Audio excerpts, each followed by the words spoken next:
the final episodes of Cobra Kai have dropped on Netflix, so let's talk about it.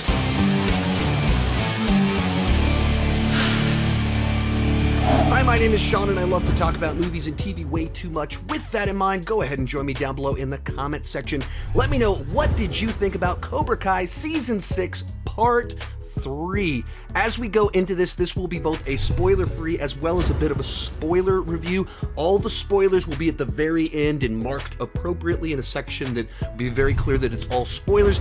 But if you want to talk specifics down below in the comment section, feel free to do that, but add a spoiler warning if you're going to go into spoilers. And if you haven't seen the show yet, be careful going into the comment section as well as scrolling to the end of this video. With that said, let's get started with the good. And if you've been tracking along with my Season 6 reviews, you know that I was very disappointed and highly critical of Parts 1 and 2 of Season 6, where I feel like almost all of the main plot lines were resolved by the end of Season 5, as well as the character arcs. So Season 6 up to this point in time just felt like an extended epilogue with a bunch of rabbit trails where it felt like they need to rehash or repeat plot lines that we've already done or go in more and more outlandish directions, and I just wasn't a fan of stretching things out to this point in time. What did I think about Part 3? Cobra Kai is back, baby. These episodes were dramatically better than Parts 1 and 2 for me, and a return to what I love about Cobra Kai. And it seemed like we got back to the focus of this show and giving one final resolution to each of our main characters' plot lines in very satisfying ways. And I think a big part of that is what I have always enjoyed about this show is really the character work. And the more it's about Johnny becoming a better man, about Daniel finding focus and learning to forgive and being less stubborn, about our different teenagers with each of their individual struggles, growing in their confidence, figuring out who they are. The more it's about that, and the karate is the external representation of an internal change, the more I enjoy the show. So when you're off doing like global competitions, it just feels so far detached from the mentorship and the grounded nature of the origins of the Karate Kid Cobra Kai franchise. And with these episodes, it got back to putting that final punctuation mark on each of their arcs. And when you're not trying to come up with a new conflict, a new plot line, a new villain, a new person to be defeated, and you're just finishing everything out, it's like 5 episodes straight, in particular the last 3, that's all payoff. The earlier seasons of the show I thought did a really nice job of having a bunch of setup throughout the early episodes and then ending with a big fight, a big tournament that paid off those character arcs with the karate showdown. And then I felt that was lost, really even in Season 5, but here as well. And then this final batch of episodes, each fight stood for something. It mattered as part of their character arc, the journey that they are on. Whether they won or lost, whether they were injured, were able to complete the fight, the reason that they found focus, the reason that they were victorious, all of it was payoff. And not just payoff for earlier in the season, more importantly, payoff for everything that we've been doing all along the way. And I'll get into some of this in the bad, but the good that came out of kind of doing this extended world tournament is what they were able to do kind of with Cobra Kai, Kreese, and Johnny. Feel like maybe they took a very roundabout way to get to this final place that they go to in the final couple of episodes, but where they go in the last 2 episodes is very satisfying. And it feels like that full circle moment of everything comes back around and taps into what I always loved about this show, people becoming the better version of themselves through karate mentorship. And that is where this show ended. I didn't think that's where the show was going with parts 1 and 2, but that's where it found itself back at that point in time, back to Cobra Kai and having all those final notes. And when you see the resolution, I think it highlights what was so frustrating about the season and a half-ish before this, where there was a lot of teams where, like, you get Daniel and Johnny together, but we're not at the end of the show, so we still need to have that conflict there. So it felt like we kept forcing and fabricating conflict that didn't feel earned. Felt like we're delaying the actual resolution, and it didn't feel natural and organic. Because we've already made it to the point, we've mended things, and we've grown the characters to the point that we should just have resolved it. And we finally got all of that here in this final batch of episodes. And so you just put a big grin on my face. My wife has been as frustrated with parts 1 and 2 as I was. And all throughout the last 3 episodes, they kept getting to a moment in time, and she'd go, "Oh, are they doing it? Yeah, yeah!" And she started cheering in her seat over where they brought the characters, where the pieces had moved to get these great big moments of payoff that are what the best of Cobra Kai has to offer. Like, for me, if I was just evaluating part 3, this would be some of my favorite Cobra Kai. Now, it's a part of season 6 as a whole, which the other 2 parts are my least favorite Cobra Kai. So how do I feel about the season as a whole? I'm not really sure. It's a little bit tough to say, but I really enjoyed how they closed out the show. Like, beyond just plot points where it comes full circle, we get moments of Johnny being politically incorrect and a jerk. You get callbacks to 80s pop culture, in particular Rocky, my favorite movie character of all time. I watch all those movies on loop, and I have a gigantic Rocky poster right there, and I've got a quote from a Rocky movie on this wall right here, and we get these great Rocky moments in our final couple of episodes. It had everything that I kind of wanted to close things out, to be like, yes, all right, it was Rocky to get here. Rocky. We had a lot of things I wasn't so crazy about to get here, but I really enjoyed the final destination, and it ended the show on a high note. Now, I'll talk more about some positives when I get into spoilers at the end of this, so if you watch the episodes, you'll hear more positives at the end of this.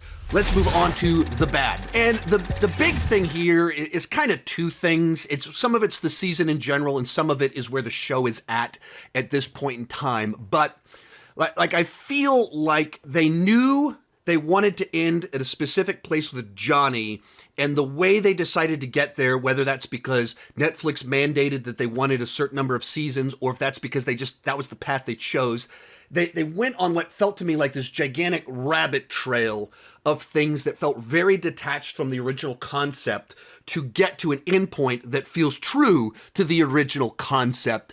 That's where so much of my frustration comes from. I'll talk the specifics and the spoilers. If you've seen it, you probably can piece together what I'm referring to.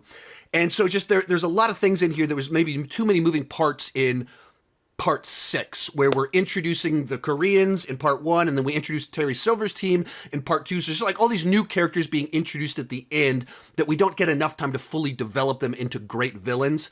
So while I found the final fights in the last 3 episodes very satisfying as payoff, it wasn't quite as satisfying as if I cared more about who these specific opponents were. It could have been even better had, like, you think back to season 4, Sam versus Tori. That's like a really big fight where you have big emotional feelings on both sides. You, for different reasons, want each of them to be victorious in their own ways because it means something for both of them. There's a true interesting dilemma inside of it because of your conflicting feelings. That's when the show's at its best. Season 1, Miguel is like found his confidence. He's being victorious. He's going to win this tournament. But you're also like, oh, but he's turning into a jerk. He's turning into the bully from the Karate Kid. He's turning into bad Cobra Kai. So you want him to win, but you don't want him to turn into that person. There's those 2 feelings, and the end of the show doesn't quite have that. It's all kind of a little bit more singular.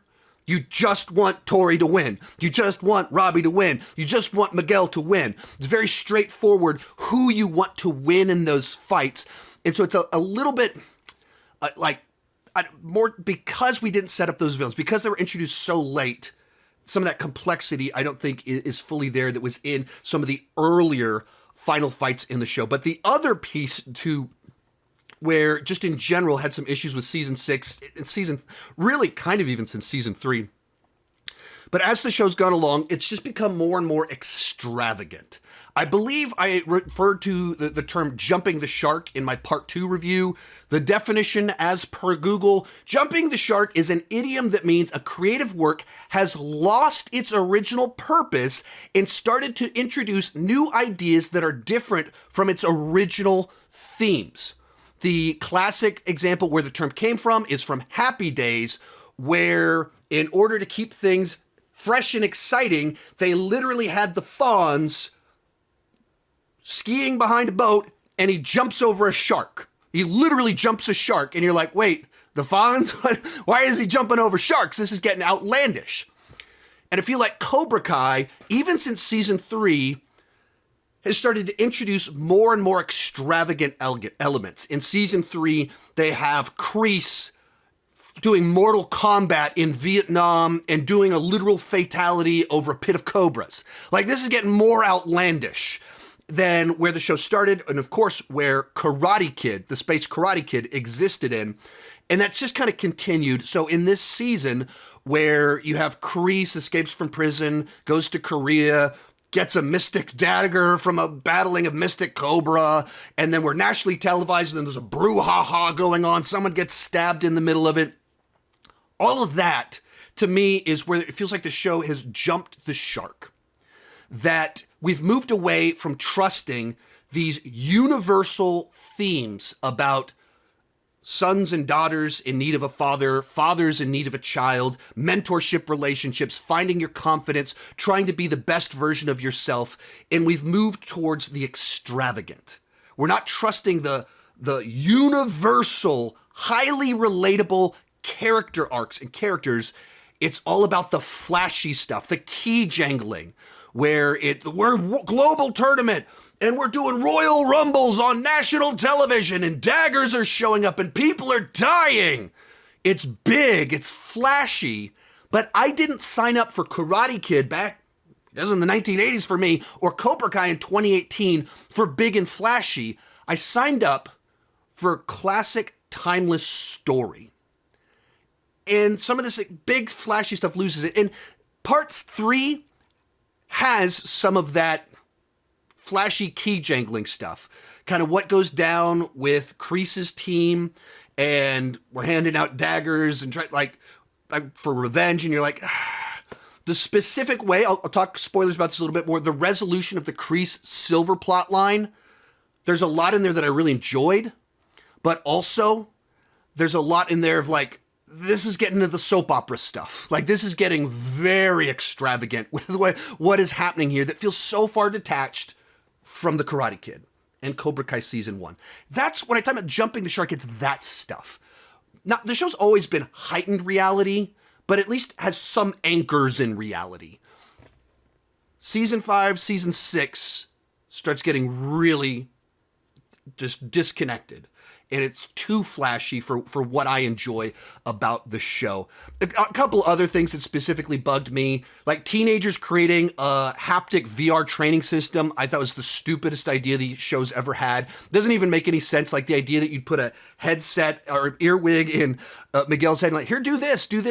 That's not how that would work. Like, Miguel is not a synth robot that can just copy someone else's style because he's not as strong, agile, flexible, doesn't have the same speed. Like, they're different humans, they're different heights. So like, it doesn't translate to just say, do a spin kick now, side kick, karate chop. It doesn't work. So I thought it was just a really dumb idea that was like, oh no, what are we doing? And then the last 3 episodes really won me back.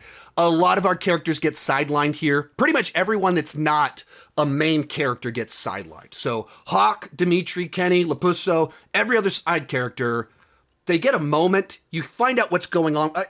We actually don't even find out what's going on with Kenny and Lapusso. Like, they're still in high school, but like, we only get little updates on most of the characters that aren't the main ones. Main ones, you get a big moment to send them off. But if you're a big Hawk person, and I know a lot of you are huge Hawk people, you're probably very disappointed that we didn't get more from him in the final set of episodes. But as much as I'm kind of going to the negatives on here, it's really more about the season in general, where the show, or last several seasons in general, of how it's gone further and more extravagant than I like. I really enjoyed these episodes. These were some of my favorite episodes of Cobra Kai because it was the final payoff for this journey that I've been on since May 2018. 7-year journey leading to this point, and it was very satisfying. Why was it very satisfying? Let's start talking about spoilers. So on the show, Johnny's always been my favorite character, and they've brought him on this great journey from just really a total loser, that nothing going in his life, to becoming the best version of himself. And you move into these final sets of episodes, and they just give him all the stuff. Like, it gets all of it. Like, legitimately, that he decides that he's going to get married. They come up with this great Johnny montage, Johnny style in proposal, where he's looking stuff up, classic goofy Johnny stuff, but also like very innocent and sweet. And then the baby comes, and so it's in the hospital, and you have this guy that, like, at the beginning of the show is alone and drunk in his bed, to this guy that is now married, has a new baby, but also now 2 sons independent of that, and like a family beyond just this new marriage that loves and cares about him. You get this whole journey. It's all very Johnny, and then they manipulate the story just enough to where Johnny gets Cobra Kai back. And this is the plot point where I feel like, I don't know if Netflix mandated they wanted so many episodes, or if that's what they just thought, we have 6 seasons, and they came up with this, but it feels like all of the Saikai Taikai stuff was there in order to get Cobra Kai back to Johnny. That you have to have a scenario where Cobra Kai is defeated, and so it becomes an entity over here, and then Terry Silver is an entity here, and Eagle Fang, Miyagi-Do are here. So you have these different factions. Eventually, Kreese's arc is completed. We'll get to him in just a second. Arc is completed, so he gives Cobra Kai back to Johnny. And you have to divorce Terry from Cobra Kai for this to happen. So you're manipulating all of these pieces to get to a point where there's like, you can have Kreese give Cobra Kai to Johnny to be the better version of Cobra Kai. That is a plot point, when you get there, is really satisfying. Doing my rewatch over the last 6 weeks, that you realize, like, man, Johnny's been away from Cobra Kai since season 1, really. I guess the end of season 2, he leaves, but he was like getting further like disenfranchised with it at the end of season 1, and loses a hold of it in 2, and then leaves at the end. Like, he's been away from it a long time. So you bring it back, and we doing that better version of Cobra Kai. It's Cobra Kai. It's not Miyagi-Do the show. So Cobra Kai wins in the end. And so when you see Miguel come out with Tori as the champions, or the final fighters here, it's really satisfying. Like, you're like, yeah, we're doing it. Get really exciting stuff to see it happen. And then manipulating the pieces there to where Johnny gets to have his final fight back at the All Valley. 40 years later, Johnny is fighting again in a tournament. That's fun. And it's that final piece, the final piece of the journey, that you go, yeah, we literally start the show with footage from Karate Kid and him losing that set everything in motion, and now we're back, him fighting again. We do the training montage, this Rocky thing, kids following him, all this great stuff, like really, really satisfying. But the way that they had to get there, the journey that they took with all this stuff, felt like weird rabbit trails that feels like a roundabout way to get us to have Johnny fight again. If I'm imagining my best version of it, you condense seasons 5 and 6 into one season. And instead of having Johnny fight some random guy that we introduced in part 2, imagine Johnny is fighting Terry Silver in All Valley. Like, that to me seems like we really care about, like, Terry Silver is now one of the great legendary villains of this franchise. Well, I guess he's, legendary villain of the franchise going back to the 1980s. And he represents bad Cobra Kai, the worst of Cobra Kai, and Johnny represents good Cobra Kai, and they fight each other. That to me is more interesting than Johnny fighting random guy. So that's where I think, like, I feel like it's just stretched out too long to introduce these things that aren't as interesting. Global Tournament is not interesting to me. But, like, personal character work is. But, all of it is so satisfying. Of course, Kreese, one of the things I've been frustrated, another one I just felt like they stretched Kreese's, I felt like they both stretched out and rushed Kreese's redemptive arc. They've been having him on this path of, like, getting it since the end of season 4. But we get this long roundabout rabbit trail version to get to the point, and then it feels very sudden. And I feel like, once again, if you condense seasons 5 and 6, and you come out of the events of season 4 and have just all the final episodes Kreese on the redemptive arc, it feels like the right paced version of it rather than stretching it out too far. But this is what Kreese has needed for a long time. That move away from him just constantly pushing people away and not getting it, realizing the damage that he's doing, but finally internalizing it. So you get to the final episodes and he's broken, and he realizes, like, his legacy is destruction. He's like trying to win a war that no one else is fighting. It's a war that he's created, and he sees that finally. And he sees that the person that he cared about the most, he ruined his life. And so when he starts owning that, it's really satisfying to see all of it. And that to me is when the show gets back to what it's really about and what I enjoy about the show the most. And now, and they felt, like I said, once again, having all the right pieces of going to Tori and giving Cobra Kai back to Johnny, like setting up the pieces in just the right way, manipulating the tournament, Miyagi-Do's out. What are we going to do? How are we going to defeat them? And then Kreese comes in, puts Johnny in charge, and you're like, oh, I see what's happening here.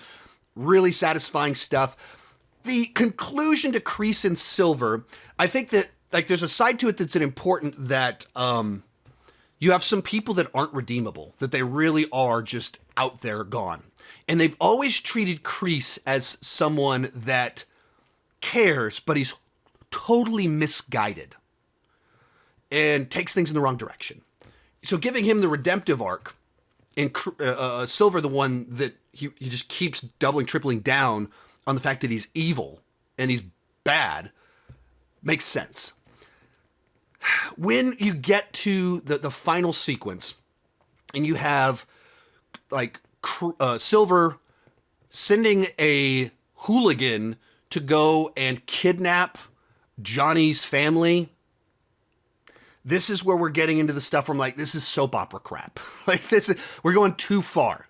That, like, Silver's always been shady, he committed felonies, but, like, we're like, when we're going to kidnap his family. Like, whoa, too far.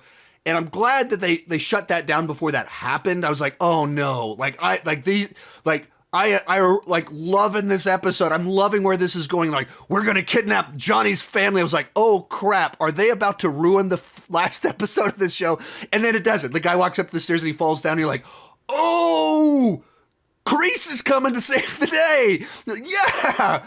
And so that we get the final fight with Silver and Kreese up on the yacht. And you start, like, you see the oil start, he's smoking the cigar and the oil start pouring out, or gas is starting to pour out. We're like, oh, I see what's about to happen here. And what of the extravagant things on this show, like the felonies in Barcelona and the breaking Dimitri's arm and breaking into the LaRussos, the one that I'm probably the most okay with is, if we're going to send off Silver and Kreese, having them explode on a yacht.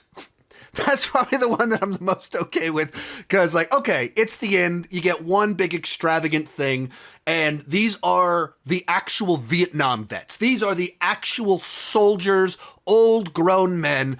If we're going to do something crazy and extravagant, Sure, I will allow it in this place. Would I have had like to such a like final bit point here of blowing up two characters on a boat?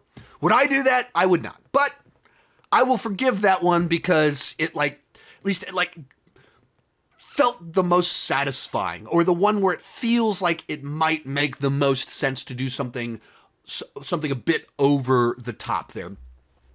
Other characters in here, you get Sam, where goes through the fight and realizes that she's gonna have to fight Sam. She's gonna have to fight Tori to move on. She's like, I can't win the tournament. There's no point. Why am I fighting Sam? Keep saying Sam. Why am I fighting Tori? Like, I don't want to fight her. And so she decides not to fight. And that itself is a very satisfying resolution. This is a character that has always been she's not the one that's proactively trying to get into this. She's the one that has the stable family that is well off. And her purpose in all of this is quite different than so many other characters.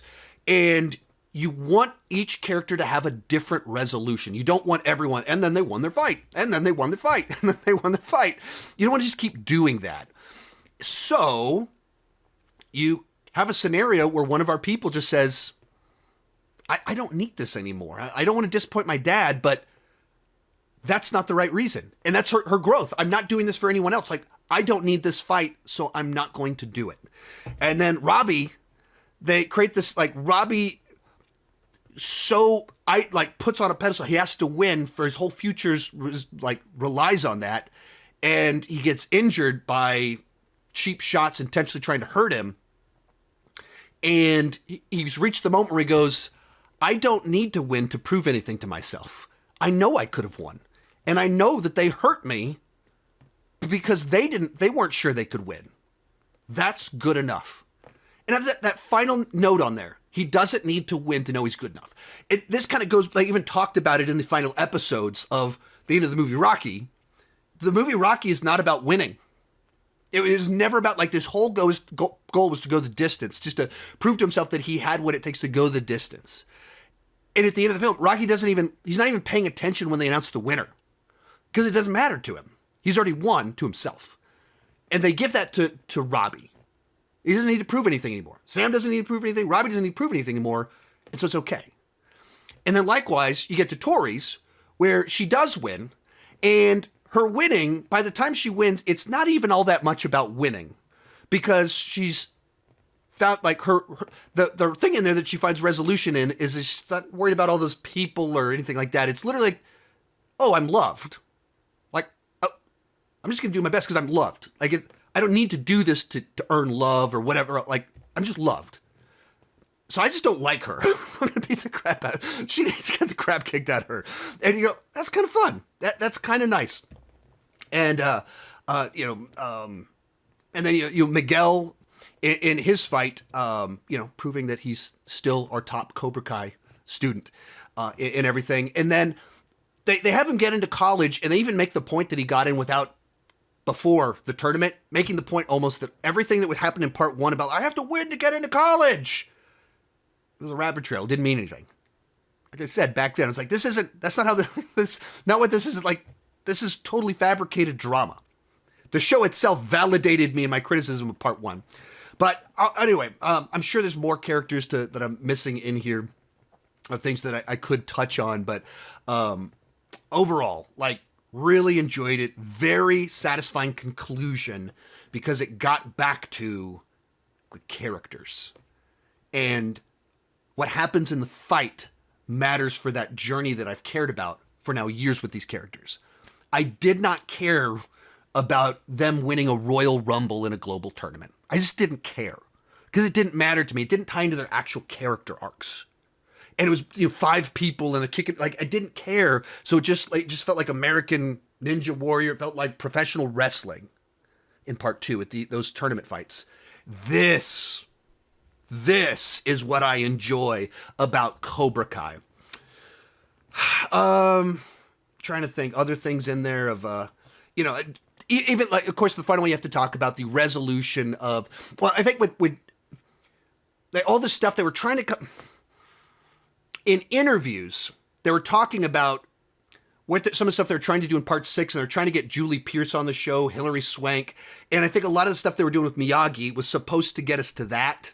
They were hoping that she would say yes, and so they could tie it into that, and then it didn't happen. And it felt like all the Miyagi killed someone, he fought in a tournament. And I feel like all of that it didn't go anywhere. It didn't mean anything to me. It just like what Mr. Miyagi did 80 years ago, who cares? And the fact that Daniel cares, I don't care about that either.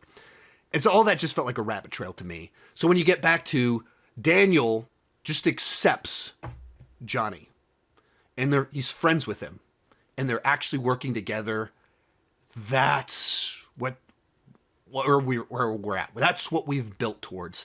And the ultimate example that Daniel, the rich guy, uses his money to gift his former bully a dojo, the dojo that bullied him. It's like ultimate full circle journey here of I accept you. My way is not the right way. My way is my way, but I respect what you're doing, and I want to help you do it because I think you're going to do a lot of good. And there are all these even final moments, like the final interaction between Daniel and Silver. And Silver's like, you're going to lose, and Cobra Kai's doing this and this and this and this. And everything that Silver is saying, we've taken Daniel on this journey. So everything he's saying to us, it's so empty because you realize Daniel's moved past all of that. He's like, no, I don't oppose Johnny's Cobra Kai. I'm fine with it. I oppose yours, Silver. I oppose Kreese's. I'm okay with him. So if he's the one that went, and all of the manipulations, Silver's already lost, and he doesn't even know it. He thinks he's winning. He's like, I have this, because he's so petty that he doesn't even know what maturity looks like. And Daniel, finally, 40 years later, has matured. Once again, so satisfying. Whether it's a fight, a little interaction, so much great stuff in here. So, and like I said, Johnny's my favorite character, so like leaning so much into him, and even like flashing back to him at his mother's grave, and then closing out in the positive, just like very, very satisfying stuff. Let me know your thoughts down below in the comment section. I'll have some more Cobra Kai coverage over the next few days, some rankings of the seasons, probably some other things in there as well. Thank you so much for watching. Keep talking movies and TV to us.